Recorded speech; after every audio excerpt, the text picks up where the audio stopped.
Good morning, dear students.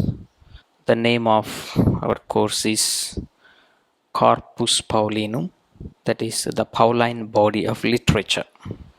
Pauline corpus, Pauline letters, Pauline literature. I have divided the course into two parts. The first part has 8 chapters. The first chapter is general introduction, in which we see the early life of Paul, about his birth, place, his ethnicity, his name, sources for studying Paul, and the historical data about Paul from his own letters as well as from the Acts of the Apostles. So that is it for the first chapter. Then second chapter deals with the 3 backgrounds that Paul had: Jewish background, Hellenistic background, and Roman background. Chapter 3 deals with Paul's conversion or his Damascus experience, which is his personal encounter with the crucified Christ. Then the 4th chapter deals with the missionary life, that is dealing with 3 missionary journeys of Paul. Chapter 5th, a very small chapter, which speaks about being taken to Rome and his martyrdom. Then 6th chapter deals with Paul the Apostle and Paul the Theologian. Then the 7th chapter deals with the general analysis of Pauline theology. When we deal with the letters of Paul, we deal with the theology in each letter, but this section, in the introductory part, we will just analyze the Pauline theology in general. Then the last chapter is about the New Testament letter writing and literary forms that are used for letter writing in New Testament time. And then basing on that, we will be studying also the structure of Pauline letters. So these are the 8 chapters that comprises part 1. And part 2 deals with all the 13 letters of St. Paul. We will study letter by letter in the following order: Romans, Galatians, 1 Corinthians, 2 Corinthians, 1 Thessalonians, 2 Thessalonians, Colossians, Philemon, Philippians, Ephesians, Titus, 1 Timothy, and 2 Timothy. To begin with our course on Paul, first of all, Paul is so complex a personality that people react to him in different ways. To some, he is a saint and a mystic. For some others, Paul is a missionary and a preacher, and for others, a pastor par excellence.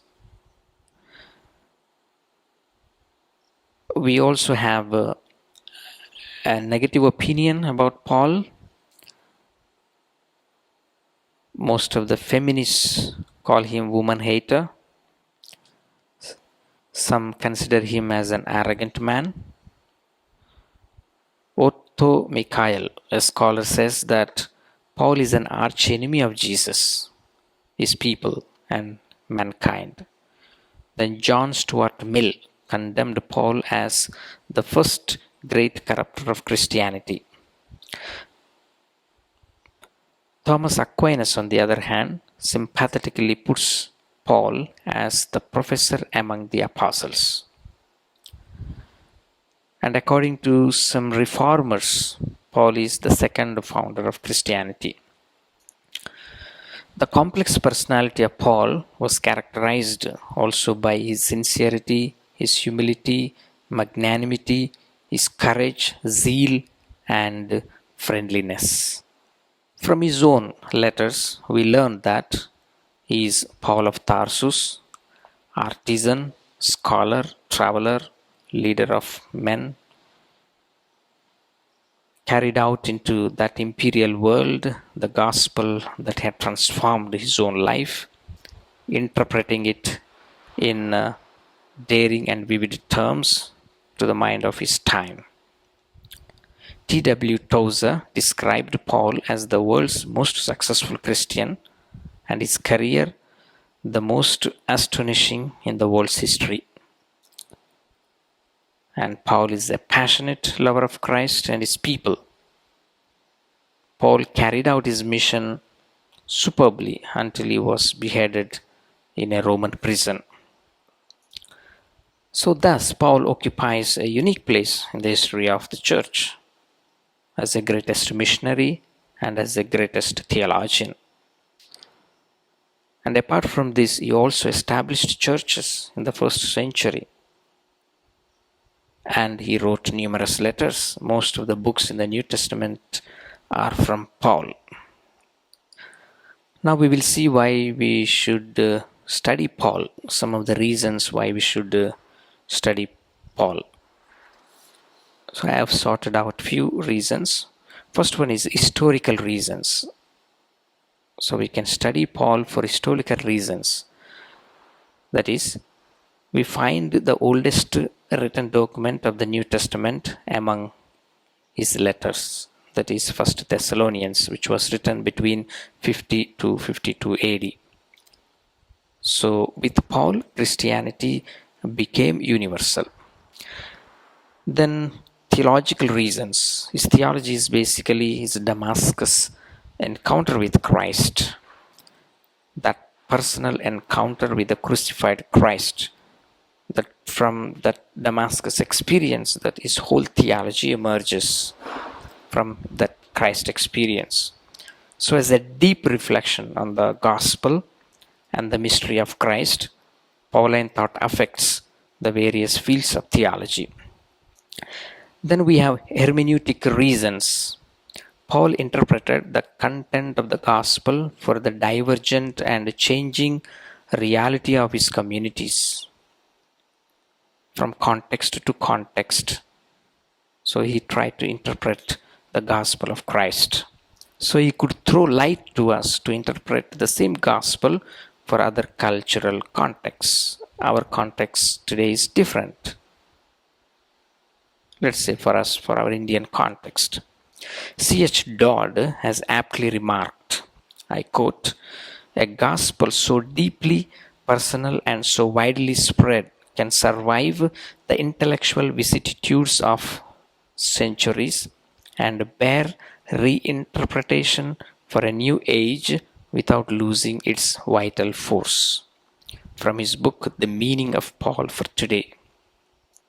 Then we have spiritual reasons to study Paul.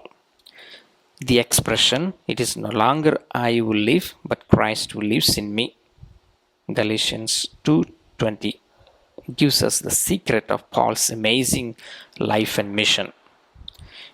His spirituality was dominated and captivated by the Spirit of Jesus. It means bringing about a radical change, a new lifestyle in oneself and in others. In other words, it is knowing Christ, living Christ, and sharing that Christ experience. Then finally we have the pastoral reasons to study Paul. Paul is a pastor par excellence.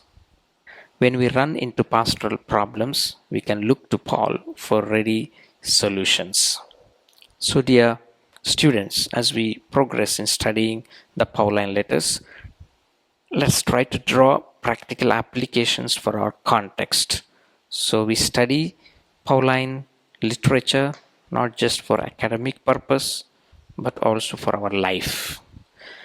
I would like to end this section quoting J.O. Sanders. He remarks, I quote, "If Christianity was to make an intellectual as well as a moral and spiritual conquest of the world, it needed someone of Paul's mental caliber to explain and enforce the significance of Christ's death and resurrection and other related doctrines. from his book, Paul the Leader, a vision for Christian leadership today. So having seen the reasons for the study of Paul, now we move to the second point in chapter 1, that is date of birth. When was Paul born? The date of his birth is unknown. According to the tradition, Paul was born between 5 to 10 AD. In Philemon 9, Paul called himself an old man, that is someone between 50 to 56 years of age, we can say. So this means that he might have been born in the first decade AD, probably 10 or 15 years after the birth of Jesus. Then Luke, the author of the Acts of the Apostles, presents Paul as young man standing at the stoning of Stephen. So that is between 24 to 40 years of age. However, the church keeps the date of his birth from 7 to 10 AD. Then very recently, the previous Pope, Pope Benedict XVI, has declared 2008-2009 as the year of St. Paul to mark Paul's 2000th birth anniversary. So from this incident, from this event, we can say that Paul was born either 8th or 9th year of first decade AD. Now we move to the third point, place of birth. Where was Paul born? From the Acts of the Apostles and from the letters of Paul, we come to know that Paul was born in the Jewish diaspora in Tarsus. Acts of the Apostles, chapter 21, verse 39, and chapter 22, verse 3. Let's be reminded of what is diaspora. Diaspora Jews, that is, communities settled outside Palestine, lived in closely knit groups in the same geographical sections of towns and villages in the Greek world. Tarsus was a leading city and the capital of the Roman province of Cilicia since 66 BC. The cosmopolitan city of Tarsus was situated on the eastern Mediterranean coast of present-day Turkey in Asia Minor. It was the most important city at the time of Paul's upbringing, very ancient and prosperous city. Paul's boast that it was a citizen of no mean city means that Tarsus was an important city. Acts 21:39. So in the New Testament times, it was a large and prosperous port and a commercial center. Tarsus is known for, first, commercial city, as it had a port. Then weaving clothes, tent making, etc. were businesses that flourished there. Secondly, Tarsus is known for, as a Hellenistic town, Tarsus was also known as a center of culture, philosophy, and education. Tarsus was a seat of Greek philosophy and famous for the Stoic school, which surpassed those of Athens and Alexandria. Thirdly, Tarsus was a tax-free city. Thus, Paul became an apostle of freedom for Christianity. Fourthly, in Tarsus, there were good number of Jews and it had a synagogue. Just a small point of reference to his family background. Tradition given by Jerome supports the opinion that Paul's ancestors either migrated or deported from Gishala in northern Galilee to Tarsus during the Roman persecution, that is 100 BC. So his father had become a free man of Tarsus and a Roman citizen. Now we move to the fourth point, ethnicity. F. Schroeder describes Paul's personality as Paul's personality reflects and yet transcends its many sources. Pharisaic upbringing firmly rooted in his religious heritage. Greek formation with its love of freedom. Rabbinic training with its dialectic, mystic experiences, and Christian catechesis. In his book, St. Paul, Apostle, New Catholic Encyclopedia, Volume 5th. To continue with his ethnicity, to know more about his ethnicity, Paul was a Jew by race and religion. He often boasted of his Jewish background and traced his lineage to the tribe of Benjamin. Romans 11:1, 9-11 chapters, Philippians 3:5, 2 Corinthians 11:22. So it shows the unique place of the tribe in the history of Israel. And Paul was named after King Saul, the first king of Israel, and was a Benjaminite, 1 Samuel 9:1. In the face of the tragic split of the kingdom, Benjamin and Judah were the only two tribes who stood by Rehoboam. 1 Kings 12:21. And then when Israel went into battle, it was the tribe of Benjamin which held the post of honor. Book of Judges, chapter 5, verse 12, and book of Prophet Hosea, chapter 5, verse 8. So in lineage, Paul was not only an Israelite, but also an aristocrat. Then Paul was an Israelite, Hebrew born of Hebrews, and as to the law, he was a Pharisee. Paul himself says this, introduces himself in Philippians 3:5. So Paul was one extremely zealous for the traditions of the ancestors, and the one who advanced in Judaism. Galatians 1:14. His father was a strict Pharisee. Paul was scrupulously trained in the traditions of the Pharisees, and he received the best education in Jerusalem under Gamaliel, Acts 22:3. George T. Montague observed that how Paul had a great influence on his later exegetical methods. I quote him, Paul was exposed to rabbinic exegesis with its allegorical and typical methods and frequent use of scriptures.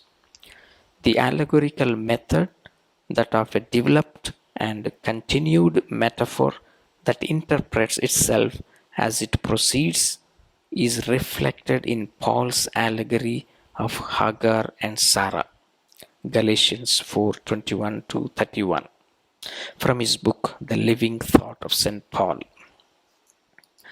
Then, Paul was a Greek-speaking Jew who could speak Aramaic and could read the Old Testament in the original language, that is Hebrew. His letters, however, reveal that he knew Greek very well. He was quoting Old Testament in Greek, that is Septuagint. Occasionally he was citing Greek authors. For example, Aratus in Acts 17:28, Menander in 1 Corinthians 15:23, and Epimenides in his letter to Titus, chapter 1, verse 12. After having seen the ethnicity of Paul from his own letters, now just let us see what Luke, the author of Acts of the Apostles, presents about Paul. Luke also presents Paul as a Jew, as a Pharisee, born in Tarsus, which is a Hellenistic town of Cilicia. Acts of the Apostles 21:39 and 22:3. Paul also refers to that he had an elder sister who probably lived in Jerusalem and had a son. Then Luke also says that Paul is a Roman citizen from birth. Acts 16:37, 22:25 to 29, and 23:27. The citizenship carried certain privileges, which I will mention in the coming section. It was forbidden to inflict public punishments on a Roman citizen, and on a capital charge could be tried only in the Roman imperial court. You can read Acts of the Apostles chapter 22:5. But more about Roman citizenship we will see in the coming section. So having said about the ethnicity of Paul, now we move to his name. He has two names, Paul and Saul. In his letter, Paul the Apostle calls himself always as Paulos, that is Paul. The name also used in 2 Peter 3:15 and from Acts chapter 13:9 onwards. Prior to chapter 13:9 of Acts, he is called Saulos, that is Saul. References 7:58, 8:1 and 8:3, then 9:1. Saul is a Hebrew name and he is named after the first king of Israel from the tribe of Benjamin.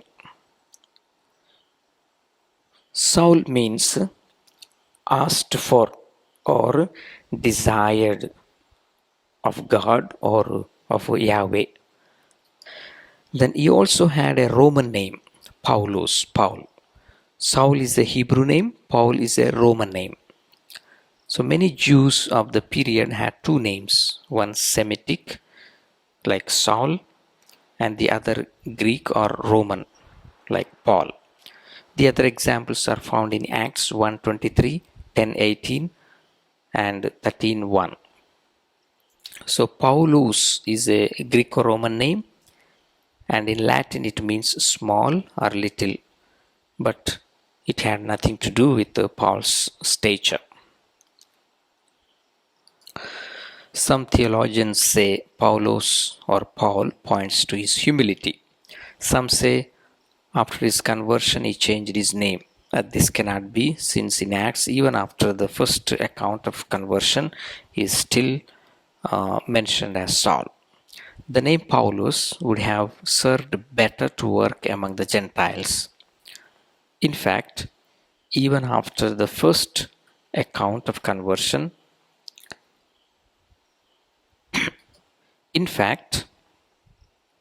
he introduced himself always with this name, Paul, and made it more prevalent among early Christians of his time. Maybe he chose this name after the conversion of proconsul Sergius Paulus, found in Acts chapter 13, verses 7 to 12. To conclude study about his name, quoting Pseudo Chrysostom. He has described Paul. I quote, Paul was short of stature. He was a man of 3 cubits. He was broad-shouldered, somewhat bald, with slightly aquiline nose, closely knit eyebrows, thick grayish beard, fair complexion, and a pleasing and affable manner. Now we move to the sixth point in chapter 1, that is sources for studying Paul. What are the sources to know about Paul? The historical sources to reconstruct Paul's life are the 13 Pauline letters and the Acts of the Apostles. So by studying directly the 13 letters of Paul and indirectly the Acts of the Apostles of Luke, it is possible to reconstruct at least substantially Paul's life. So all these sources, we can divide them into primary sources and secondary sources. Primary sources are letters of Paul. Among them are Galatians chapter 1, 15 to 23, chapter 2 verses 1 to 14, then Philippians chapter 3, 5 to 6, chapter 4 verse 16, 1 Corinthians chapter 7 verse 7, chapter 16, 5 to 8. Then 2 Corinthians chapter 2 verses from 9 to 13, chapter 11 verses 32 to 33. Then finally, letter to the Romans chapter 11 verse 1 and chapter 15 verses 22 to 28. So these are the primary sources from his own letters. Then secondary sources include Acts of the Apostles, especially chapter 7, 58 to chapter 8 verse 3, chapter 9 verses 1 to 30, chapter 11, 25 to 30, chapter 13, 1 to chapter 28, 31. Then apart from the Acts of the Apostles, we can also add some other sources as part of secondary sources to study Paul. They are Acts of Paul. It is an apocryphal writing. Then first and second letters of Clement, written around 95 AD. Then another secondary source is famous historian Eusebius, 264 to 324. Then finally we have Saint Jerome. So these are primary sources and secondary sources for studying Paul.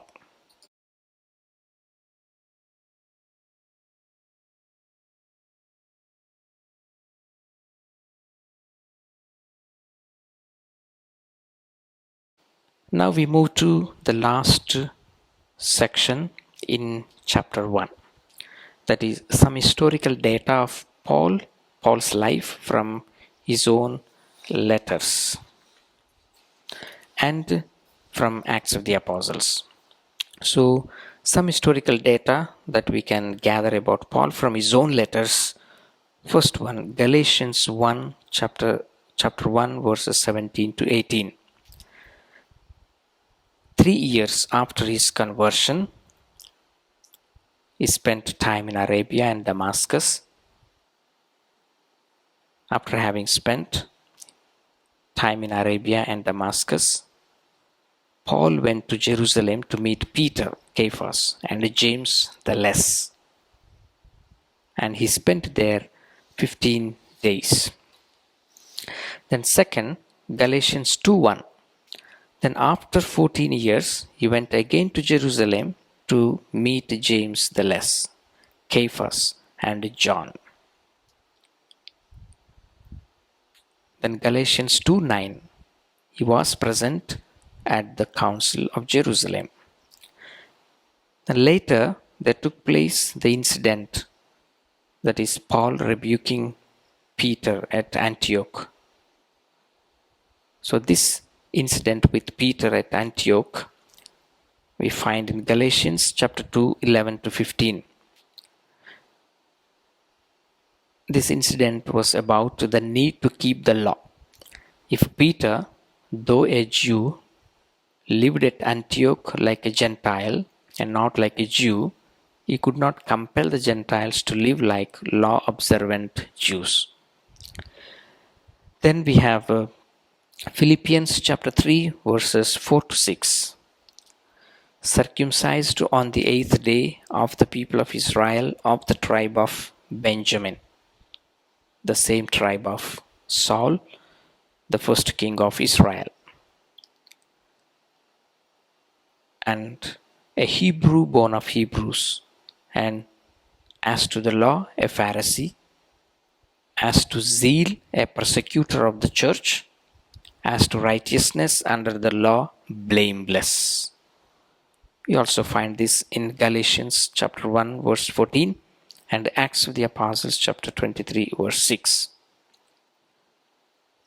So here Paul also underlines his Hebrew origin in Galatians chapter 2:15, 1 Corinthians 15:9, 2 Corinthians 11:22, Romans 11:1, and 2 Timothy 1:5 and 3:10 following. Then another historical data that we get from is 1 Corinthians chapter 7 verses 7 to 8. It does not seem that Paul was married. He was single. But according to some scholars, the passage could allude to Paul as a widower or as in some form of separation from his wife after his conversion, or in order to be free for the mission. In 1 Corinthians 9:5 and the following, we see that Paul had a sister wife, that is a believing wife, at his service, probably a deaconess. Okay, now the last section, that is some important biographical data from the Acts of the Apostles. First one, Acts 7:58. Luke presents Paul as young Saul. This means that at the moment of St. Stephen's martyrdom, Paul must have been 24 to 40 years old. Anyhow, the date of Paul's birth is uncertain. Very probably he was born at the beginning of the 1st century. Scholar G. Bonkamp gives 6 AD as the birth year of Paul. Then another scholar, S. Legacy, 5 AD, and M.F. Basileus, 15 AD. Then we have 3 narratives of his conversion, the Damascus experience, in Acts of the Apostles. First one, chapter 9, verses 1 to 20. It is Luke's own narrative. And second one, chapter 22, 3:21. That is Paul's discourse before the Jews. Then the third narration we find in chapter 26, verses from 2 to 20. That is Paul's apologia before King Agrippa.